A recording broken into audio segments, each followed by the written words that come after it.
Bonjour. Donc aujourd'hui nous allons voir comment se déroule la photosynthèse chez les plantes. Donc cette vidéo a pour but de préparer la séance prochaine de TP où nous allons approfondir les notions que nous allons aborder rapidement ici.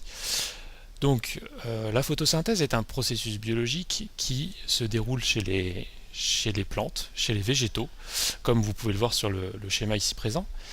C'est un processus qui se déroule au niveau des feuilles des végétaux, notamment au niveau des parties donc photosynthétiques de la plante. Ce processus va nécessiter différents composés qui vont être absorbés par la plante. Alors, dans un premier temps, il y a l'eau, H2O, molécule que vous connaissez bien, qui va être donc absorbée par les racines au niveau du sol. Elle va donc se retrouver dans la plante et elle va être diffusée à travers l'ensemble de la plante via le réseau de racines puis le réseau de tiges. Donc elle va se retrouver au niveau des feuilles, au niveau des bourgeons, dans l'ensemble de la plante. Le deuxième composé important pour la photosynthèse, ça va être le gaz, le dioxyde de carbone, que vous connaissez bien, et qui va cette fois être absorbé non pas par les racines, mais directement par les feuilles, puisque le dioxyde de carbone est présent dans l'atmosphère. Dernier élément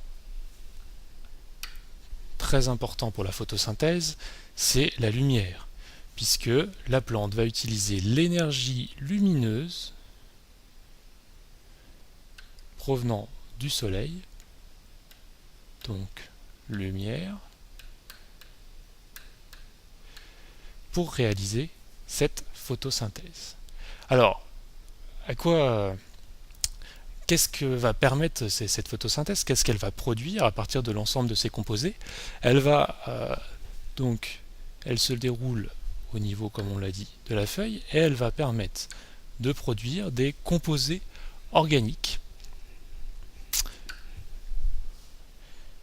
Donc, elle va permettre des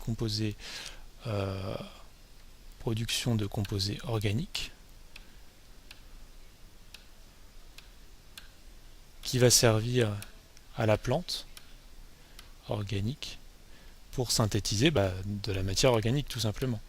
Donc c'est un processus qui est primordial chez les végétaux puisqu'elle permet de produire de la matière organique.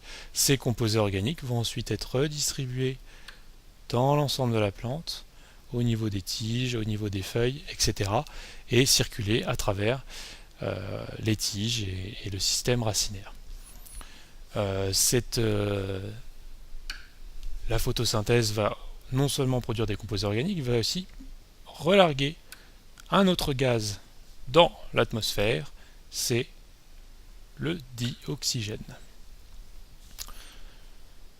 Donc voilà, on est arrivé à la formule globale de la photosynthèse qui va donc utiliser de l'eau, du CO2 et de la lumière pour synthétiser des composés organiques et relarguer du dioxygène dans l'air.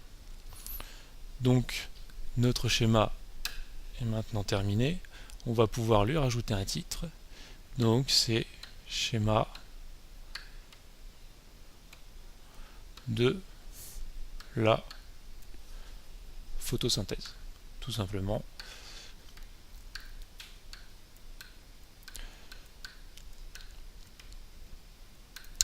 Donc à l'issue de cette petite vidéo, je vous invite à remplir le questionnaire, à compléter le questionnaire qui accompagne ce schéma, et nous reviendrons sur la photosynthèse au prochain cours de TP.